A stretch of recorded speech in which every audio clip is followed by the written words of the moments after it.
Hello everybody, welcome back. This is Count MRVHS, and we are jumping back into our Thrones of Britannia campaign as Circenn. Now, this is episode 2, but if you're just starting, if you're just catching the series at this point, it's probably fine.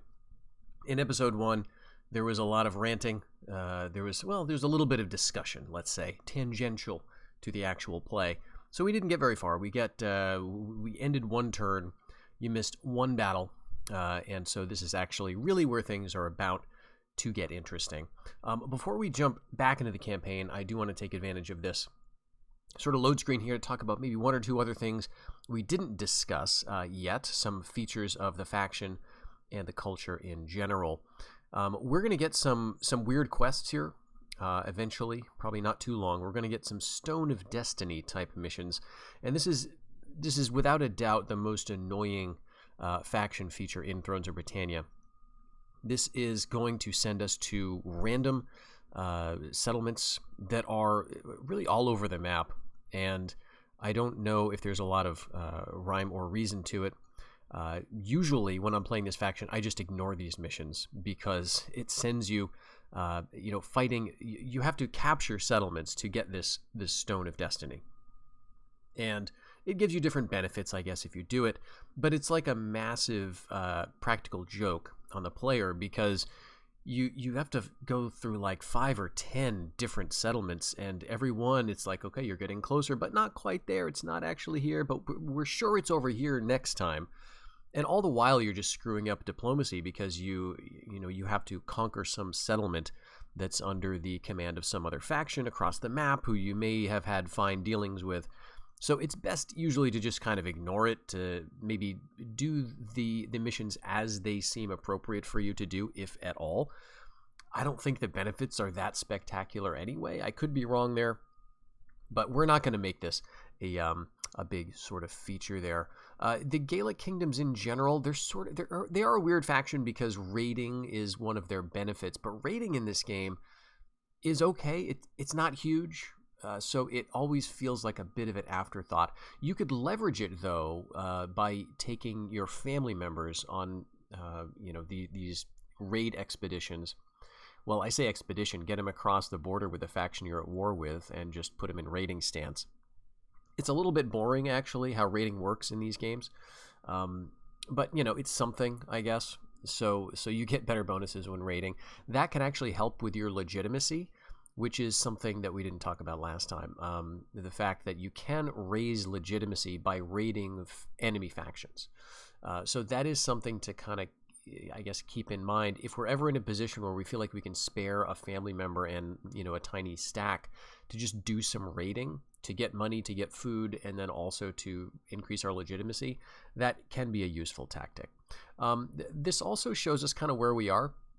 We start fully in possession of 2 provinces, which is pretty nice, but we've got big problems mostly to our north and west initially. The south we can kind of ignore or consider as safe, I think, for the beginning of the campaign. Big problems are going to come up here from this like salmon-colored faction. This is the Orkney faction. They are a Viking Sea Kings faction. I wish they were playable. You get to play Sudriar instead, which is kind of close enough. But Orkney is the one that always struck me as interesting. Well, I mean, they have a saga, right? The Orkney saga, and then they have this poet, Kali Kolson, I think, Ragnar, something like that. He was this very interesting skald in the 12th century, I believe. And he wrote a bunch of poems that collected in a very nice modern English translation under the title of, I think, Reddening the Eagle's Claw, something along those lines, and I'd have to double check the author there, but it's a fantastic little collection of skaldic poems. Anyway, Orkney is coming for our allies. In the last episode, we saw that they declared war on our allies to the north for Trio, and we, because we share a defensive pact with them, have decided to jump on board and declare war as well with Orkney. So that's going to play out in this episode for us, but I've also got my eyes on the west and this small faction of Athfot-La that commands the Highlands. Very important part of the map for us, and they typically cause a lot of headaches. So let's get to the campaign map and sort of see what we're at. We now have war coordination targets available because we share an enemy with our ally Fortrio. I don't know if that's going to play a role too much. We could sort of like tell them to go and attack, you know, a certain settlement, I suppose, or an army if we could see it. Visibility. Okay, so I think one of the things that really threw people, this may be the first Total War game that didn't have any agents whatsoever. Is that right? Every Total War has had some form of agents. From the very beginning, Shogun Total War had the shinobi, the ninja, geisha, priests. You had different kinds of agents there. Diplomats. Geez, you had it in, you know, Rome, Medieval 1. You had them in, what else we got? Empire had agents, for sure. They did a bunch of weird stuff with them. Yeah, is this the first one that had 0 agents? I mean, I'm trying to remember if Alexander had any agents, but that was like sort of an expansion, a DLC for Rome 1. Alexander, I'm pretty sure, did not have diplomats, the Alexander expansion. But regardless, I think this is the first like sort of standalone title that had no agents. So I think people were very annoyed at that. To me, and I've talked about this in other videos, but the lack of agents doesn't bother me.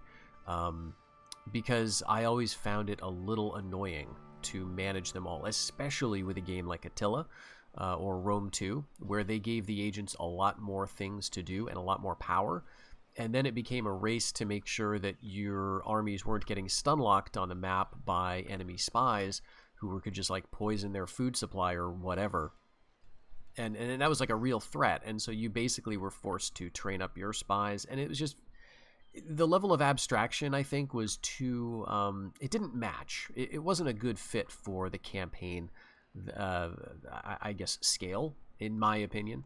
So, like, you had these, the Europe-wide conflicts unfolding, and then you also had to put skill points into this one guy so he could be slightly better at, scouting or something. And so it just felt like a bit too granular, I guess. For me, so it was a bit of an annoyance, and also rather binary, because spies or agents were like they were either incredibly powerful and important, or they were just something you just didn't bother with at all, I guess, and then you got screwed by the AI because they trained their agents up for sure. Anyway, we don't have to worry about that.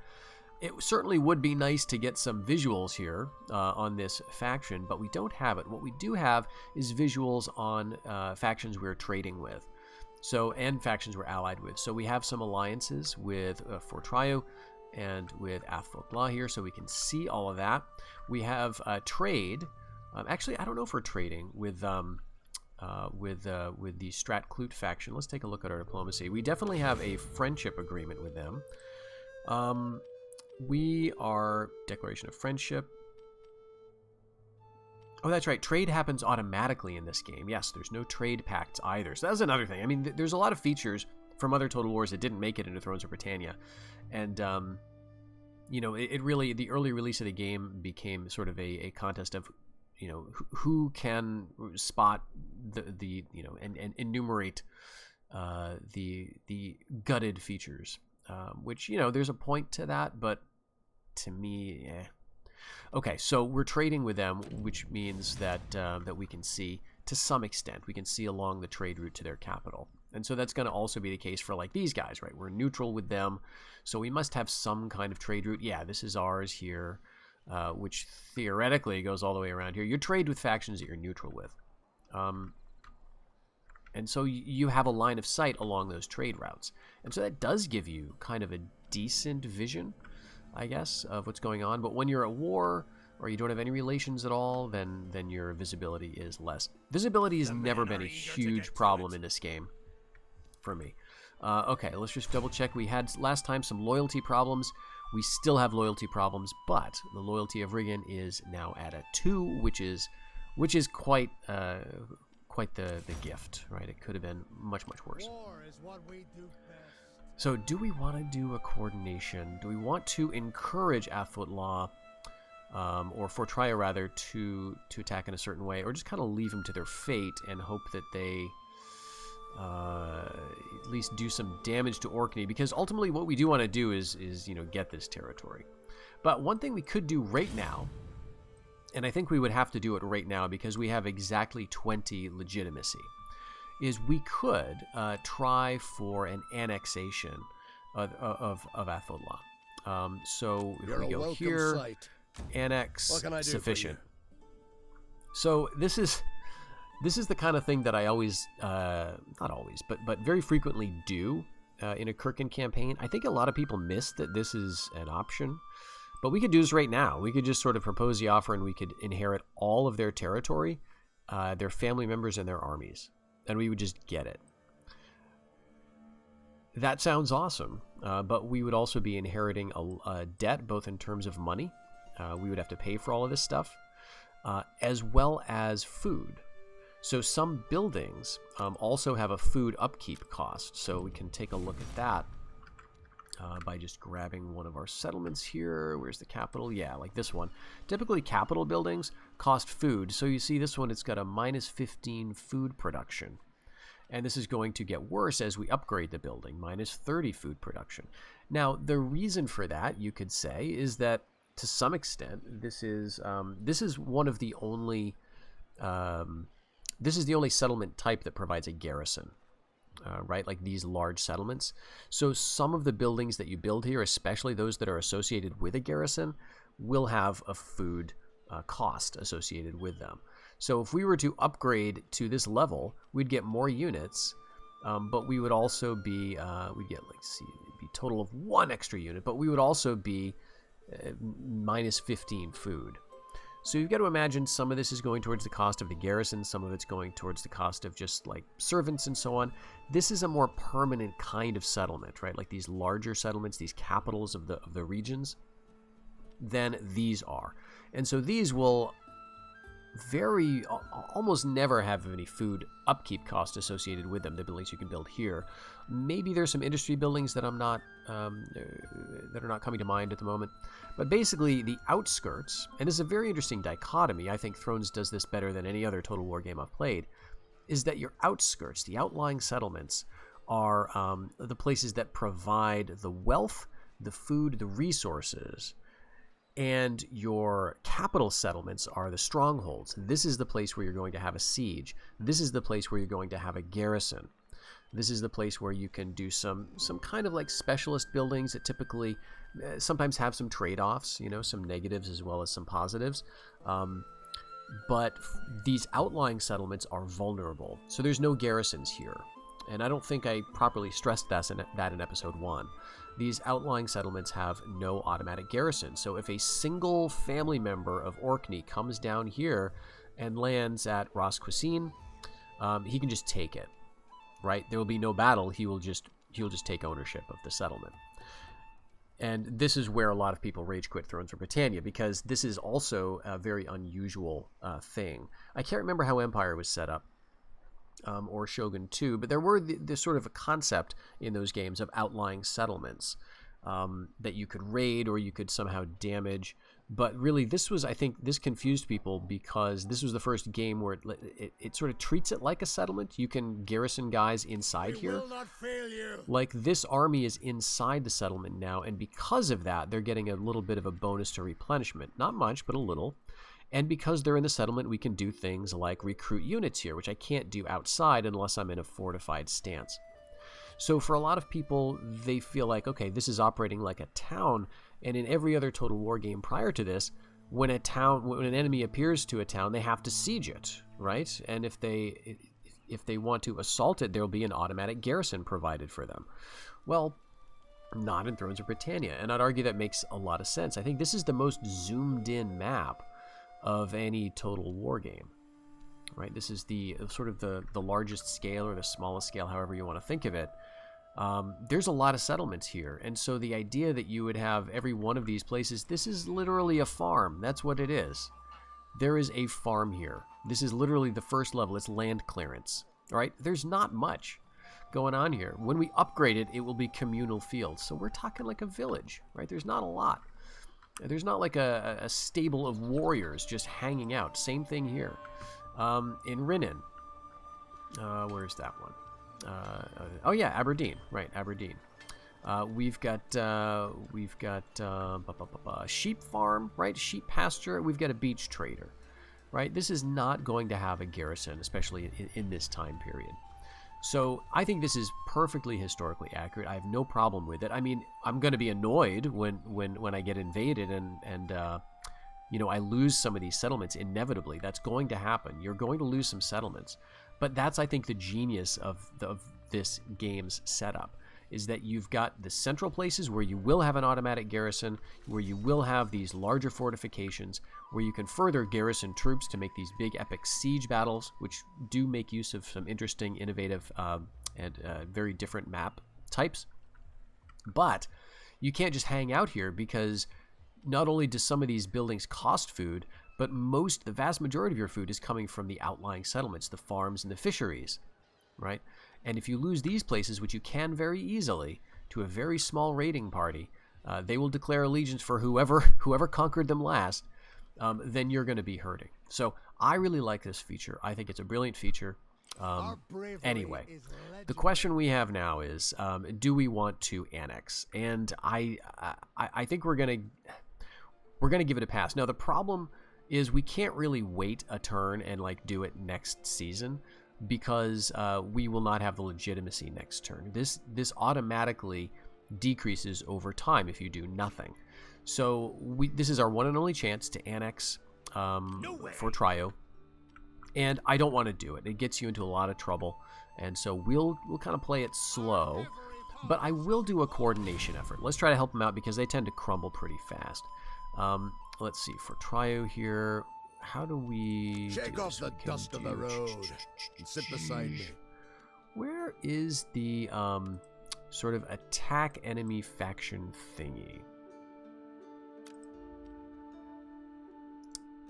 Am I missing that? Coordinate. No, there's something I'm missing here. I'll have to maybe look at it again. Set war coordination. I just saw it when I popped in here. Maybe it's that. Okay, we've got a, what is this, a defensive? We've got a defensive pact. So it's Afvokla who has a military alliance. So both my hearth and my ear are open to you. Okay, we can't actually. I think the defensive pacts we can't set military coordinations with.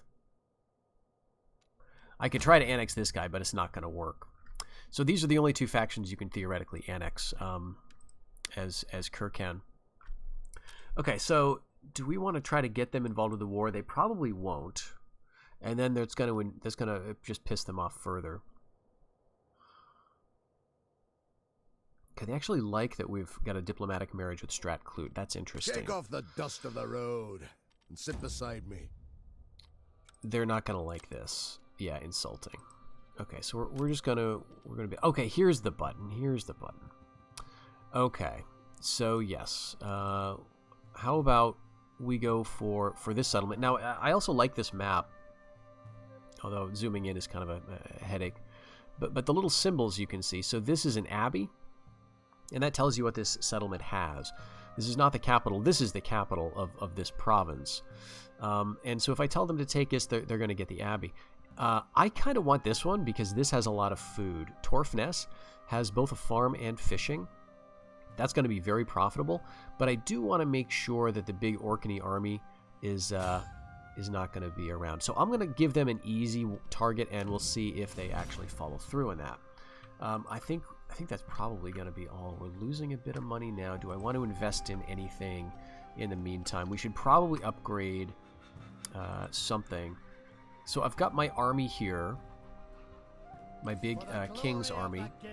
So yeah, we're going to want to upgrade farms. It's just which one is safer, right?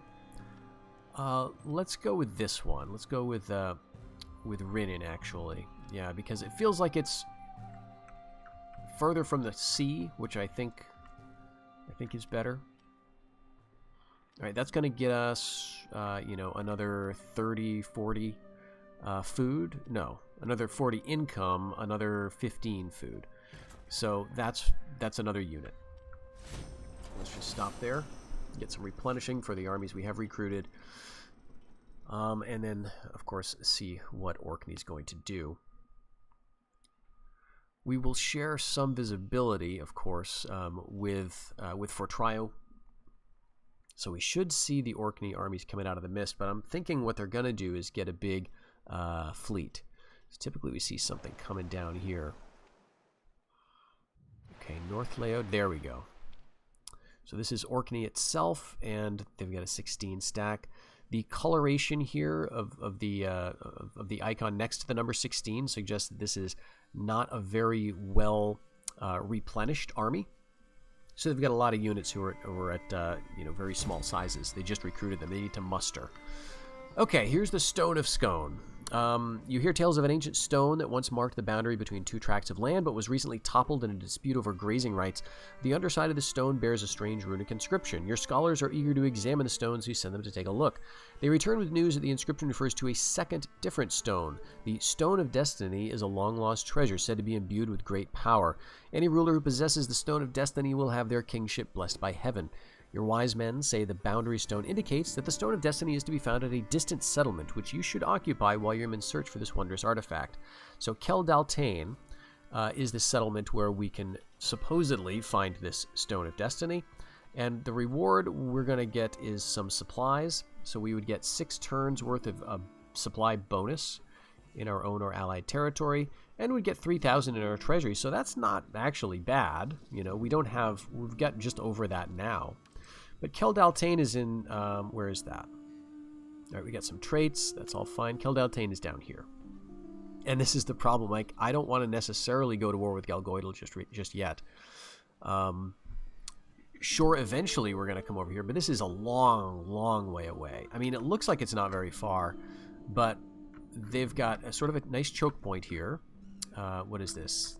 The Kintyre Peninsula, is that right? Something like that. Yeah, it's Argyle anyway, right? And so basically we've got these very difficult roads, and we're going through territory that's not always friendly, and we don't have armies near there. So it's very far away. You have to be, one of the things that I think some people hate about this game is you have to just accept that you can't defend everything. So you're not going to have a fortified region, at least until late in the game. And so that I understand that. Some people just like to have everything a certain way. Okay, so they are going against Rosmere Kind. Our ally is. That's nice. And we're going to ignore the runestone until, maybe 30 or 40 turns down the line.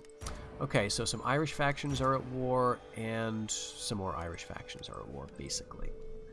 Nothing causing any trouble there. All right, so we've got 10. So our guy is yellow, right? That yellow color indicates that we're okay, and he's got more men, more units, 16, but they're sort of weaker individually. All right. I think what we may want to do is stay here for another turn. And we've got food. Why do we have 44 food right now? So our feast, why on earth do we have a bunch of food? I thought we just gained 30 food for some reason. Well, we definitely threw a feast last turn, but that feast is still ongoing, and that's hurting our food production by 15%. So that number is actually going to go up. The question now is, do I take advantage of that and train 4 more units? Remember, each unit costs 10 food. We could afford it, and that would get us a lot closer to that 16. And I want to be around here so I can sort of, take care of these guys. I'd like to grab Torfness. But yes, see, now we're at 19 legitimacy, which means that, we can't annex anymore. It requires 20. So maybe we will be able to do that, but we're going to try to help our ally out, and let's see. Okay. Now, the other way this works is, in order for us to build something new here in Scone, we need to upgrade this. That's going to give us another slot. And that would be kind of good to do because these can give us very nice buildings. In fact, there's a building type that I'd like to train to build called the Souterrain, which is basically an underground storage facility that is unique to the Circenn faction, which is really great. It gives you a bunch of extra food. Basically, you ignore winter attrition in that region. So it's a nice building, but I don't want to spend the food right now to do that. So let's maybe upgrade something else. This would be very cheap. So you have a choice with upgrading your buildings, right? Do you want to go for more? Typically, it's a choice between like food and money, right? And in this case, the food is the fishing village, and the money option is the fisherman. And the food option always seems better. This also gives campaign movement range bonuses. So this is going to give us, we're getting 21 food now. This will give us 31 food. So this gives us another unit. Let's do it. All right, and that's within our budget. So let's wait. I imagine Orkney's going to go over here to try to defend what they have. And that'll give us another turn or two to replenish or muster our units. And then, even though we haven't trained anything this turn, the 10 we have are going to be quite strong, I think.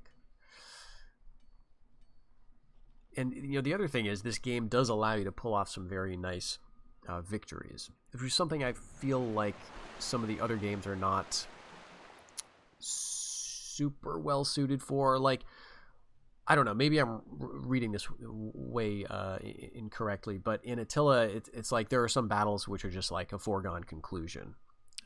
And that seems to happen a bit less with Thrones of Britannia. I'm coming into my own! Okay, we've got a guy who has gained a trait. Riggin. Ooh, +1 influence. That's not necessarily a good thing. Yeah, he's the low loyalty guy, so this will make it even harder for my king to out-influence him. We can do various things here if we've got certain abilities, certain costs, certain amount of money in the treasury.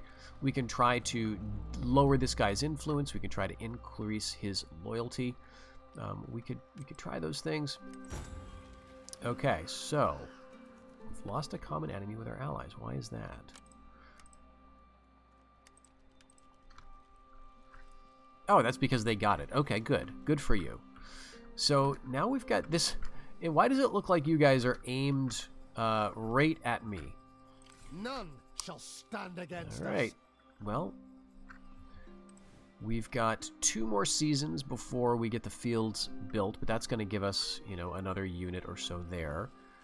And 3 more seasons for that. And look at this, though. This is the problem. Folkla, how you doing?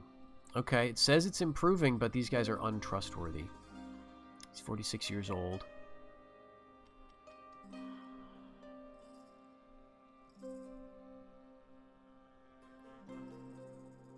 And he's not at war with anybody.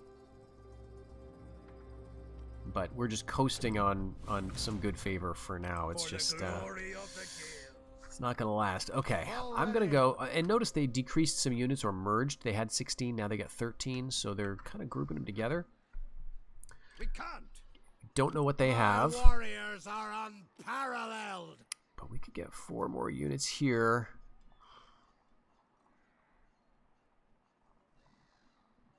Let's see, we've got effectively 2 cav right now, 2 archers, 2 swords, 4 spears. Let's see where our tech is at the moment. We've trained 3 out of 5 spearmen. We've trained no archers. We've trained 1 sword or axe. We've trained 2 cav. So if we go for 2 more spears, we could upgrade our spears. We could start researching that tech. Or we could go for like 3 cav units, but that doesn't seem very practical. 2 spearmen, on the other hand, seems kind of like our bravery is legendary. maybe a bit pointless. They'll fall before us. So maybe we do it down here. We don't have any spears in the regular army, but in the garrison we've got 3. So we could use a couple of spears down here. War is what we do best. What do we have here? I wish they told you the numbers. 1, 2, 3, 4, 5, 6, 7, 8, 9. Okay, so 9 units, but really this is just 30 cavalry guys. So 9, 10, 11, 12. None shall stand 2 against spears. us. Oh, but we can't because we've got to wait for some replenishment to happen. Okay. We'll hold off on that then, and we'll go for... The men are eager to get to it. Geez, I could go for a sword band unit. That might be nice. What are you? In terms of your damage, armor piercing is 6 for you, and 6 for you as well. So spears are interestingly better at armor piercing than swords are. That's neat. I like that. And cav are quite good. Okay, I'll have to keep that in mind. Let's go with one of you, just because it might be nice to have a crossbow unit.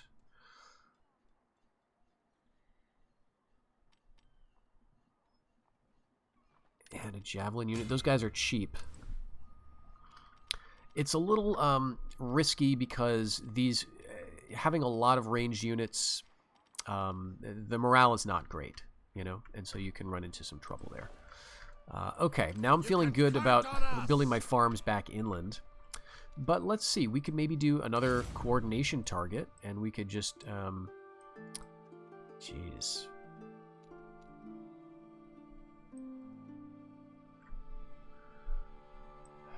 If we tell them to go after this, I kind of want this.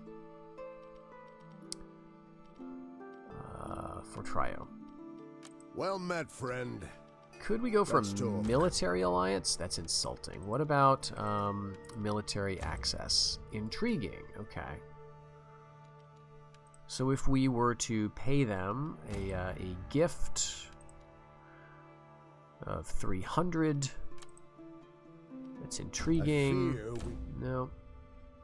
All right. Well, we could wait because it may just happen. Vassal kingdom is something you can do to anybody, but typically, you know, it costs money. Okay. So let's just go with this and let's send him up here. We can't send him anywhere else, I don't think, because we're not like at war with these guys. So yeah, let's send him to Torfness. All right. So we've trained our units. We do have some buildings going. Do I want to invest in this? It wouldn't be too expensive. Gonna cost 15 food. We'll do that another turn. Okay, we've got some skills available. So I'll have to upgrade. It's either the king or it's one of the governors, it could be. Or a general, I guess. They acquire experience at different rates. So where's Orkney going to go? Are they going to turn back and head towards Torfness? Or are they going to just bullishly come down and attack me? Okay, call to arms. Interesting. Okay. So if we break the alliance, this is intriguing because I just know Athfokla is going to turn on me at some point.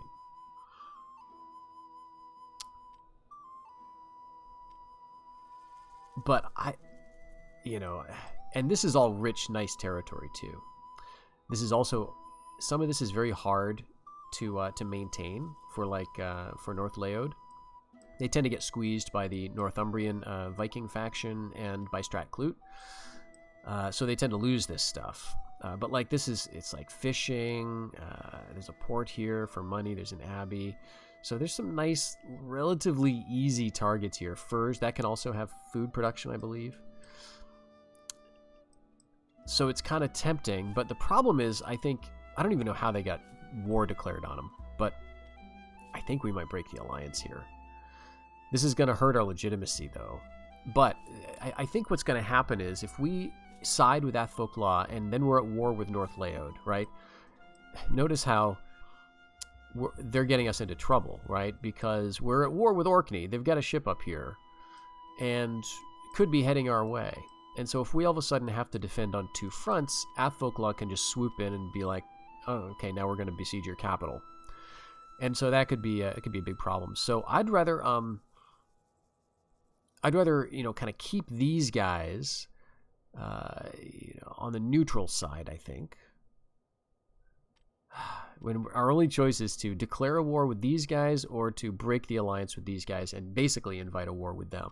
Well, we want this territory anyway, so we'll break the alliance.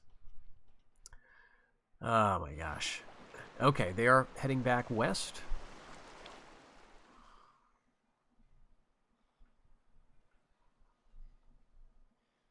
Yep, our legitimacy took a big hit there. It went from 19 down to 14 in one turn.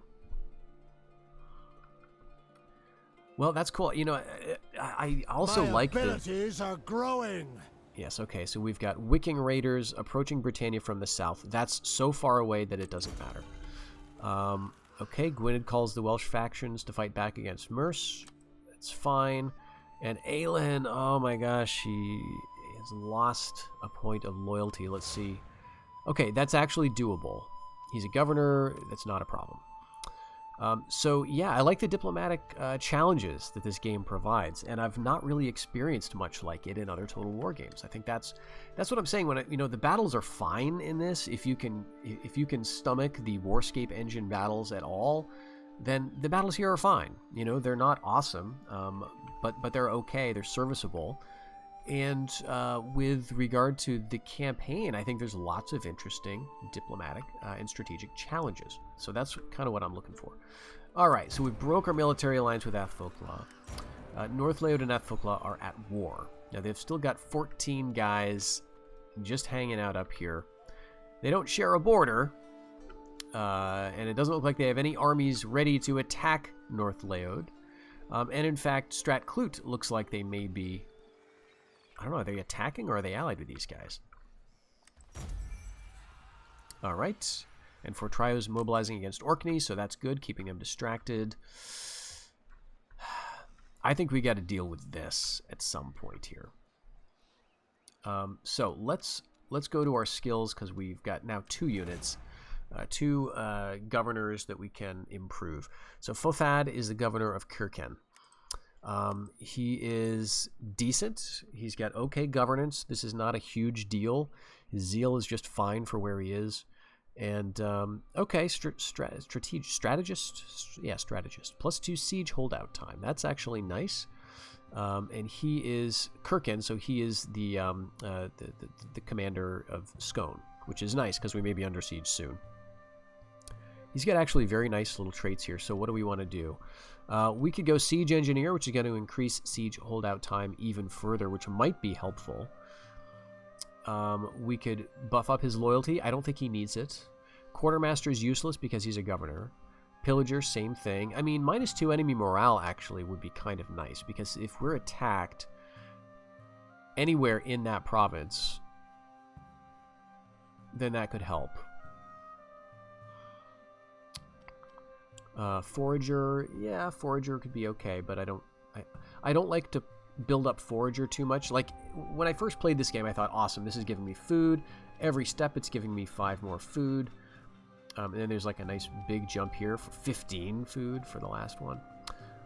But the problem is, it only lasts as long as your governor is alive, or doesn't rebel. So maybe I would consider it. And he's pretty young. But I think there's better options. Bard gives you extra zeal, which at this point is going to, increase morale when under siege. That might be okay, actually. Again, I think we are going to be under siege. Scribe is not that useful, especially since he's got some other nice traits. And Champion, I'm going to avoid. So it's either going to be Bard or Pillager. Let's go with this. Let's go with Pillager.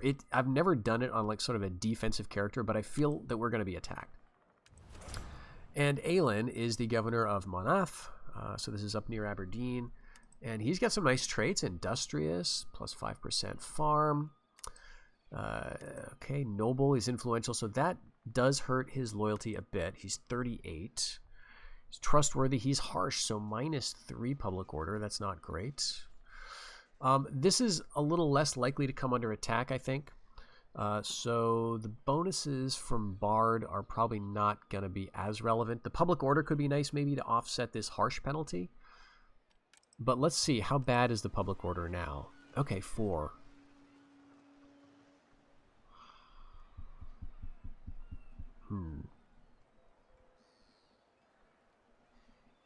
I don't think it's that bad. But notice how close we are to the line. You know, if you're in the negative, we're only at 4 public order here. And in Kirken itself, we're at 11. So maybe it does make sense for us to go Bard here. Let's do that. And Riggin, let's just check. He's still at 2. Okay. We will not fail you. So 15 versus 13. Very interesting, and I'm not sure how this battle would go. Our bravery is Let's legendary. see if we can get some military Come access. share the comforts of my household. Insulting, damn. All right, they are still improving, so that's nice.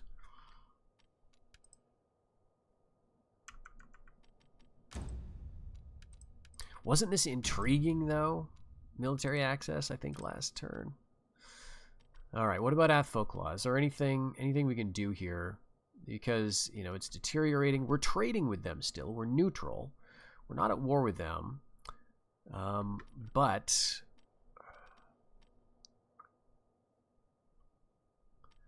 they're at war with Westernus. They're at war with the weirdest people, with these guys and with North Layout.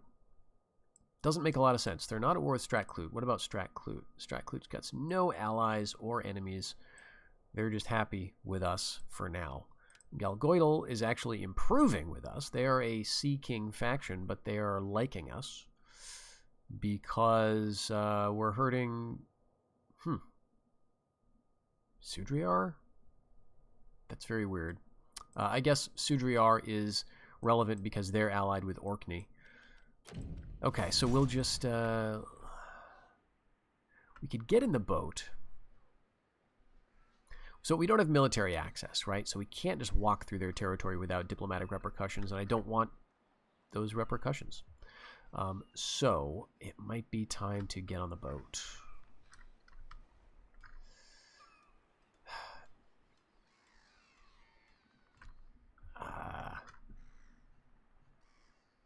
Yeah, let's... How far can they get?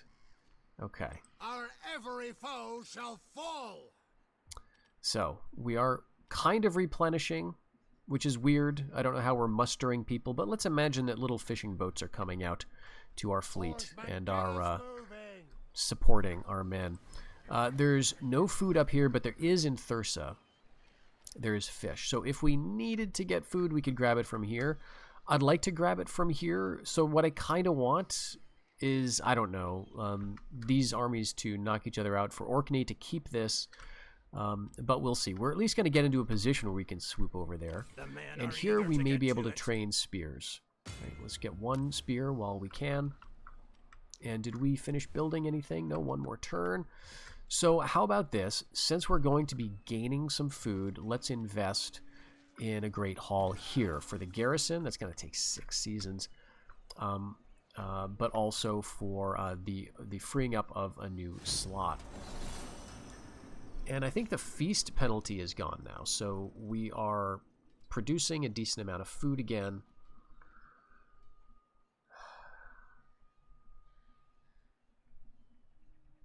Yeah.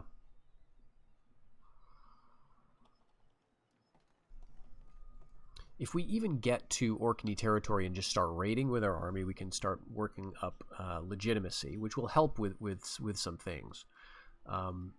Right, if we were like here or here, which was giving us more money and just lots of bonuses. Okay, so that's interesting. I think they're going to take Torfness, or maybe they're just sacking it. But so our allies won that battle pretty handily. but they haven't moved into the settlement. All right, so I want to get that. Hopefully they don't move in. Hopefully this army just goes away.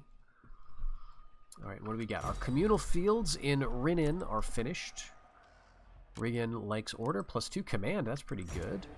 Irish factions going to war with each other, and the Wiking have landed, and they're going to war with East Anglia, which does tend to happen with some frequency. Okay, yes, so -3 public order here. So I think it was a good idea to go with the Bard.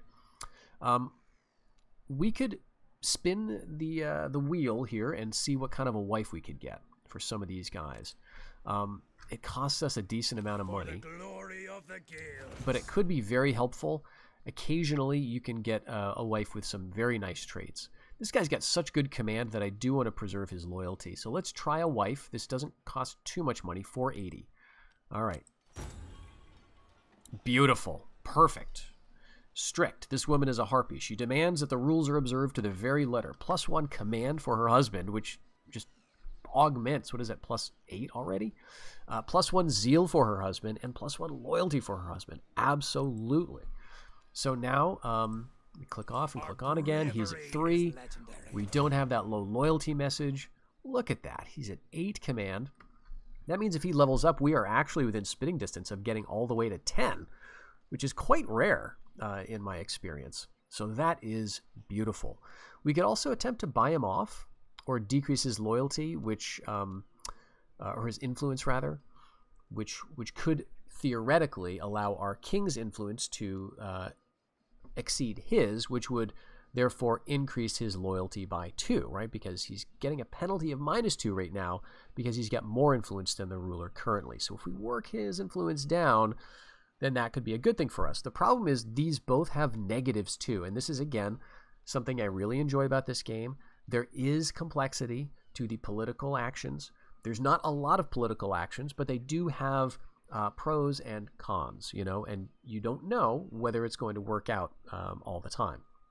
So if you lower someone's influence too much, then the downside is, A, this could backfire, right? It may end up costing us more money. It may end up having a smaller impact on his influence, or it could backfire entirely and his loyalty goes down, or other people's loyalty goes down, or the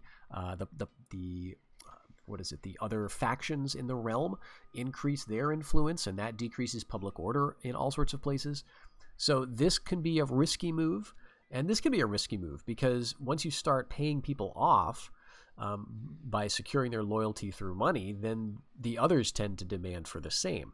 And so it's just interesting. I like it a lot. Okay, so yes, we've got that. Do we have another spearman already? No, 3 more turns. But we are going to be doing things that make that recruitment, make that replenishment of those units more common, more frequent, and so we won't have to wait as long, basically. All right, now we want to check to make sure we're not going to go through seas that are too deep. Yeah, see that little skull under the arrow there? That's deep sea, which means we take some attrition as soon as we pass through it. So we're going to have to sort of force a path here that goes kind of straight. And we'll just go a little bit over here. And if we do that, that's 2 years, and we'll eventually get there. Okay, so Monoth is experiencing a bit of public order problems. We could try to look for some buildings that would improve that, but we don't have any at the moment. Yeah, nothing that affects public order, except for this, which hurts it. As you get industries, certain industries hurt public order more or less. So we would have to increase this, which would help, but again is going to cost food. But since we finished a farm up here, and the only other building we've got going on is this down here, that's going to be finished in another turn. We might want to look at what else we can do in Monoth. So maybe we do want to focus on some food up here. We talked about Aberdeen being pretty safe, so let's go for this. That's going to give us, let's see, we don't have any food coming out of here right now, but if we go for a sheep herd, then that's going to give us extra 10 food. So I do like that one. This also improves the farm income in all adjacent provinces, which is good because we get some farms. right? We got some farms going on around this place. Okay, do I want to War is what we do do anything best. else in terms of training? Now we're talking. None shall stand against us. I'd like another spear unit, but what do we got for archers here? We got 2 and a The men are skirmisher. eager to get to it. Let's see. We've got 2 kinds of axemen, but they're very similar. What's the difference? This one is a raider, hide forest, and disciplined, and this one is not disciplined, basically. Okay. So the Alban axemen are better in a sense, but of course they are more expensive. Their armor's significantly higher. Morale is quite a bit better. All right, so we'll go with that. We'll just kind of, in dribs and drabs, train up units here. And you want to be careful because there are going to be events that that hurt your food production and, you know, cause other kinds of problems. There's plagues, there's bad winters. We're probably going to see a bad winter here.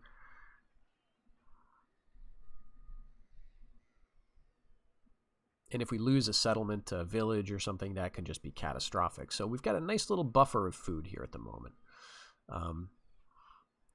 But if we let our influence keep steadily dropping, or the legitimacy, then that is just going to hurt everything else as well. So we need to keep looking for opportunities to increase that. And, you know, it's going to be getting territory that is reasonable for us to hold. It's going to be helping our allies. Okay, so they got Torfness, I'm seeing.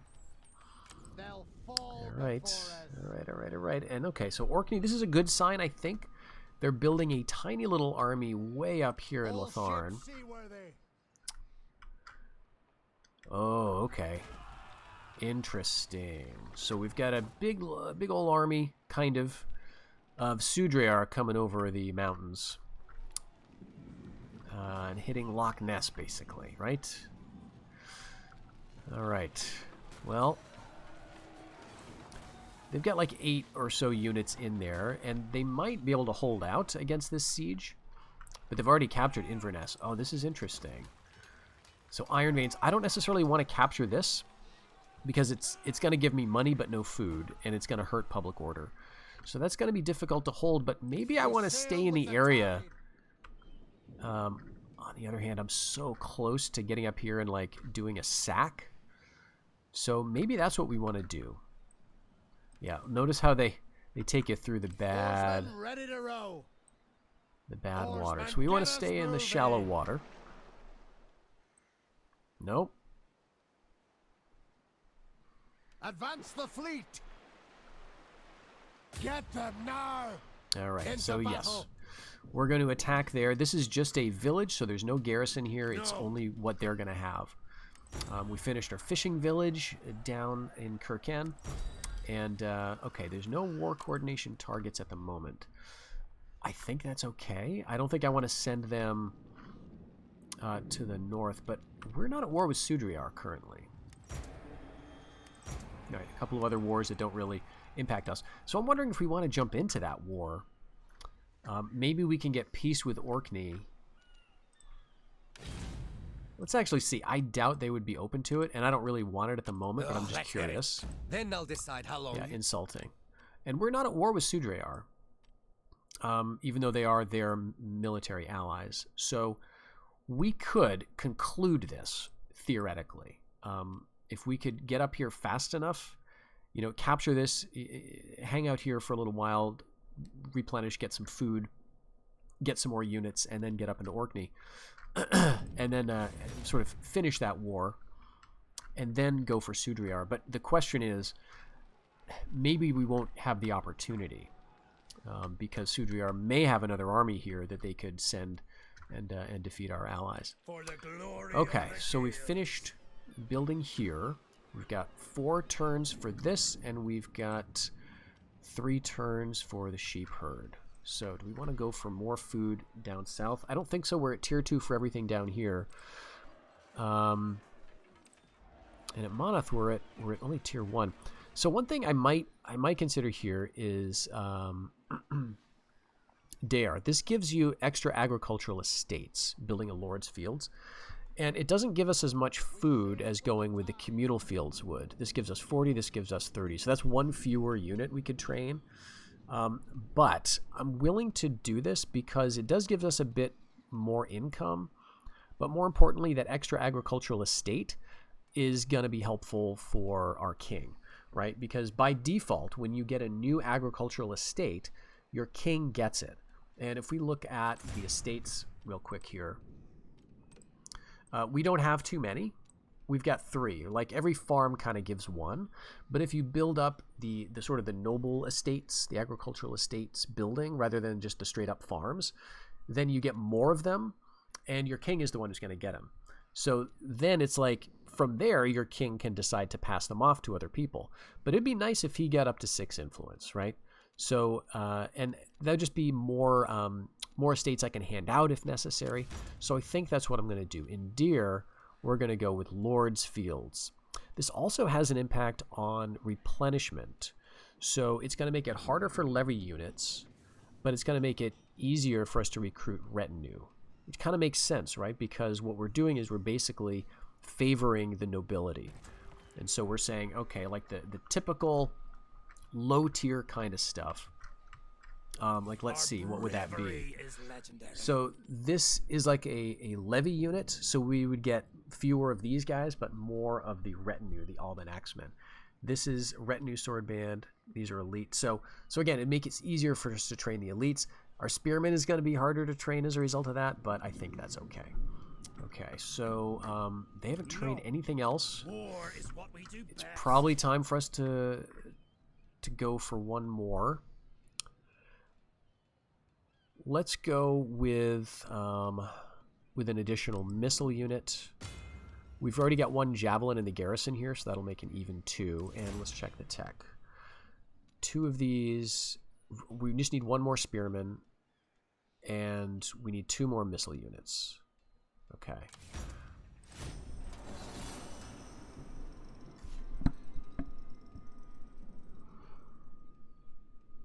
So no battles yet this episode. We may not have any, in fact.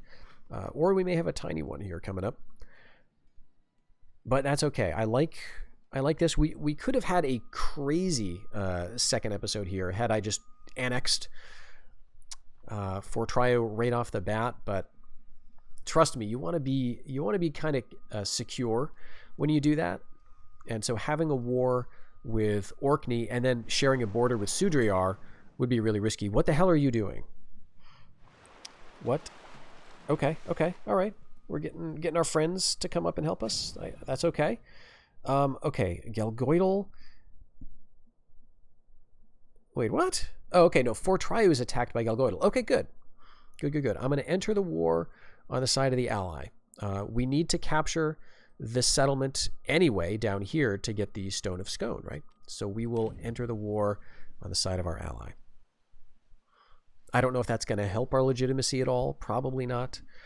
I think one of the things that is tricky about balancing legitimacy is you always want to be doing something. So if you've got enemies, you gain legitimacy by raiding their territories, sacking their cities, those types of things. Whereas if you just sit around and have a bunch of enemies that you don't do anything with, then that gradually just hurts your legitimacy. Okay, so Brevna, that's an Irish faction. Not a concern for us. We are now at war with Gelgoidal. Okay, that's fine. I'm happy to see that Athfolkla has not gone insane and attacked us yet, but I'm very concerned about this. Not an option. I really hope you're... There's a whale. Okay. Yep. I really hope you're not going to come up and cause problems, because that would just be a nightmare. None shall stand against us. We've got half the units. They've got a good green 13, so that's like full muster. And we've got 6 that we're basically just raising for, for the sake of a surprise attack by our frenemies there. So let's see. We could go for Letharn, and I think we kind of have to. Them now. So we should be able to take this. Let me just see legitimacy. Allies, settlements, raids. Annex technology abilities decrease. Okay, so I don't know if we get a bonus for sacking so much Bring me their for heads. legitimacy. Do I want to do this for the cash or just occupy? If we occupy, we get to replenish units, and I think that's more useful to me right now. Got it. That gave us a nice little bit of legitimacy. Okay, so I think what that did was, because this is the only province we've conquered, there have been many challenges to the Scottish throne in the past, and many still that question if you are truly fit to rule. What none can contest, however, is that the kingdom has started to grow powerful under your rule. So we expanded our kingdom. We got +5 legitimacy. So that's nice. I forgot about that little feature. So that brought us from 12 all the way up to 17. And this is not good. We're not going to be able to hold this. But it's at least going to allow us to replenish here. And we can train a unit or two. It might be a good idea to do that. Let's see. I think we want to be looking ahead to this. 1, 2, 3, 4, 5, 6, 7, 8. Okay, so that's not too bad. And what I mean by that is, for glory. while I would like some cav, you know, like for a field battle, I don't know if we're going to have a big field battle. Now, there may be like a full stack up here of like, 10 or 20 full-strength units, so it might be nice to have these.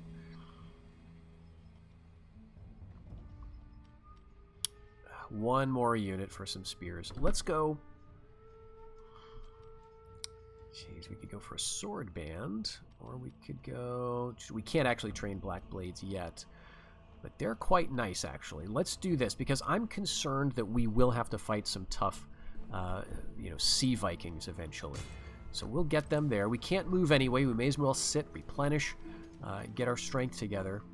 Now we've got 30 food. Now, in terms of... We want to keep that in mind, right? Because in 3 seasons, we're going to lose 15 of that.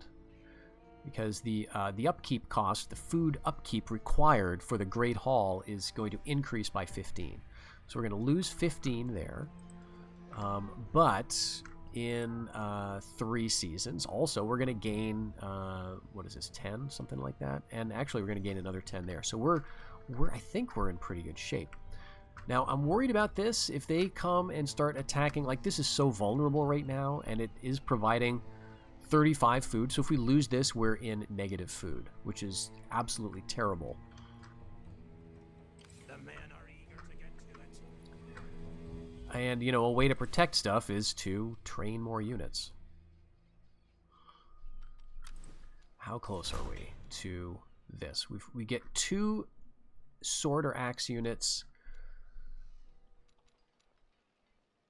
We get 2 missile units. I don't think I can do 2 of either at the moment.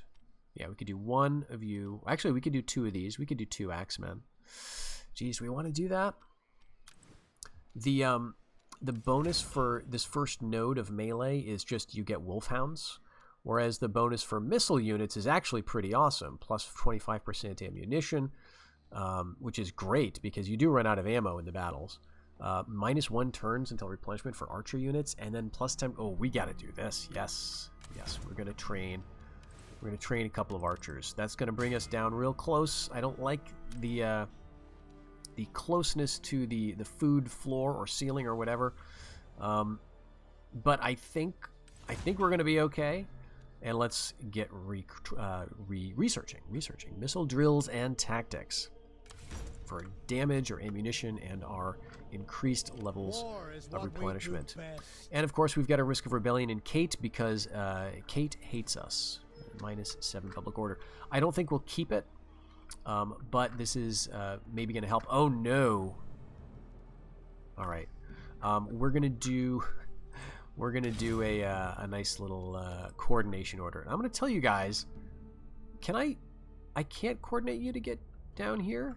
I can't send you after this settlement. Why on earth can I not do that? Do I have to select for trio? Diplomacy for trio. Why can't I? Can I just like vaguely tell them to send their armies down there? No, I can't. I have to select like a particular region. So why is that? Is it because It's in the fog of war. It's not in the fog of war. Oh, it's because I'm not at war with Sudreyar. That's what it is. We can't coordinate because I'm not at war with them. All right. Well, so do I declare war with Sudreyar? I think yeah. What do they got here? 10? That's not too bad. You could go down and take that. I'll go and deal with Orkney. All right. We're going to be at war with Sudreyar anyway. So... Oh, let's hear it. Then I'll decide how long you stay. Declare war. Actually, I'm going to do this. I'm going to do this through my ally. So let's talk with my ally here. For I Trio. look forward to hearing what you have to say. Join war against Sudreyar. All right, that's sufficient. We could ask for military access, and military alliance is insulting for some reason. But we could offer a payment.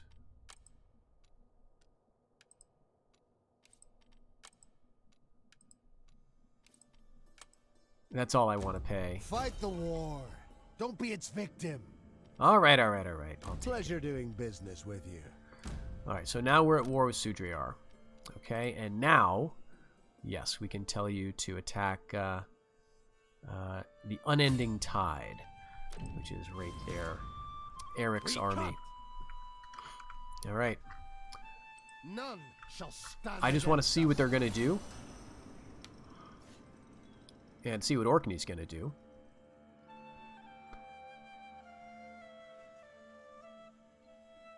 And also see if we could maybe get peace with Orkney. Oh my gosh. Yeah. Okay, they're cleaning up for Trio here. They're taking some easy little pickings. See, I didn't tell you guys to come this far up north. You should have been down defending your homeland. North Laode, what are you doing? Okay, they're heading south, good. And they're heading south too, which is interesting. That's the king, by the way. The king of Orkney, or the faction leader. So, I hope they got nothing up at their home island there.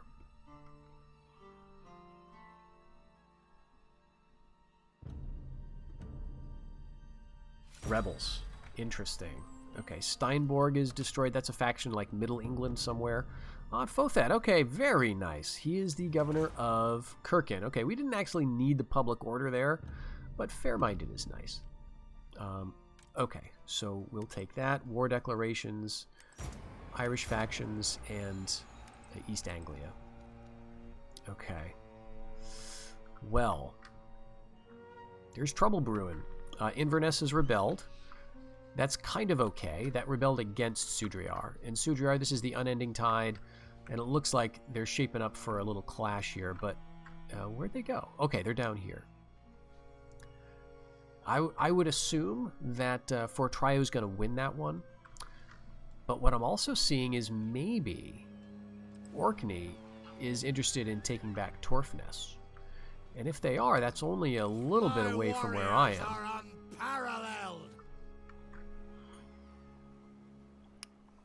But we're at exactly 0 food, and this is actually pretty bad. Because 2 turns for the Great Hall. I don't want to build anything else down there because I'm afraid North Laode is going to pounce on it. Okay, 1 turn there. That's going to bring me 10. This is going to bring me maybe 10 or 5. Okay, so that may just even out. Precisely. So, in other words, The men are eager to get to it. I may want to be in a position where I can immediately get an extra, what is this? 41 food? Yeah. You can count on us. All right, we're gonna get there. All right, there was no attrition on the march. Thankfully, we didn't go through the swamp there somehow. But we are. It's spring, so there won't be any winter attrition either before we get there, which is very nice. Hopefully, when we get up here, we can maybe see what Blascona looks like, and then we're gonna see what's going on down here around the Inverness region. Come on.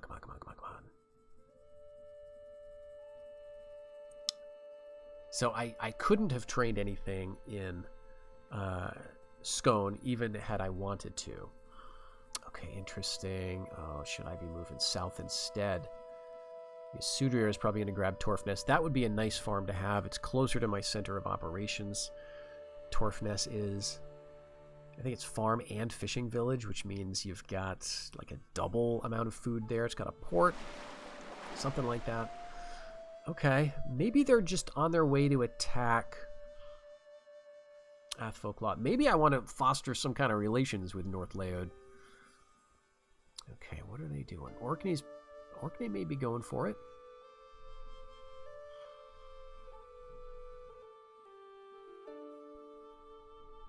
Yeah, if we get some kind of peace agreement with North Leod down in the south, maybe we can eventually ally with them, give them military access to kind of go through and attack Athfolklot.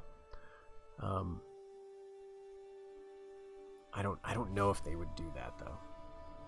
All right, we got our sheep herd. That gives us some food, but notice we're in the negatives. Why is that? Okay, our king, good. He's flashy. This man has made some money and doesn't care who knows it. Gained from the silver building chain, and so that's probably Latharn. I believe that's where the industry is. And then this guy is also get some influence, which is not great, but it's good for the king to get higher influence. Okay, North Leod and Northumbria are at war. Okay, so that's going to maybe give these guys something to think about, and maybe they'll head back south instead of bothering me. That would be fine. Food shortage. All right.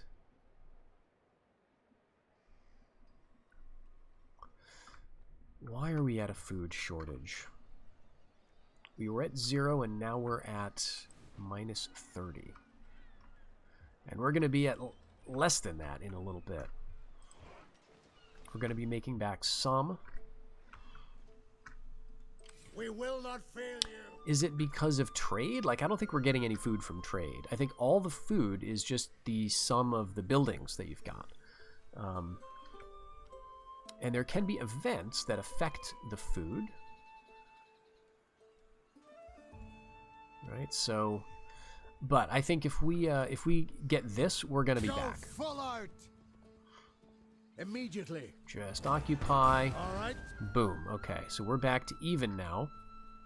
Food shortage is resolved.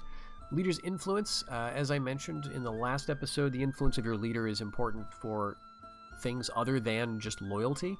So it's not simply that it needs to be higher than that of the other generals or governors, but having it increase does give bonuses to things like fame, and in this case we're going to get a little extra to faction allegiance, which helps public order. So that's very nice. Now this is probably not going to last either. This is minus 11 loyalty, so we're probably like going to lose this.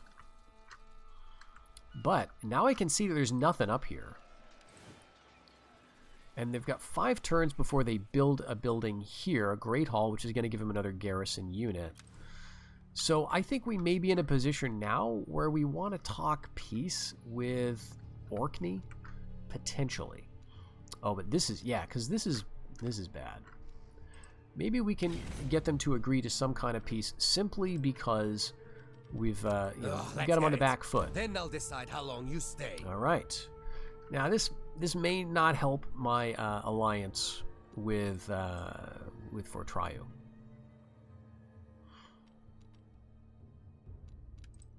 We can't do a vassal kingdom. We'd need to pay for that. We could get some payment out of it. Nope, I guess not. That's insulting. So is peace with Orkney worth it enough? And I think, May yeah. I not live to regret it. All right, I'm going to stop there. And the reason is this doesn't have a whole lot. I guess they do have some food, 49 food. That could have been useful, actually. But I think we got to go south.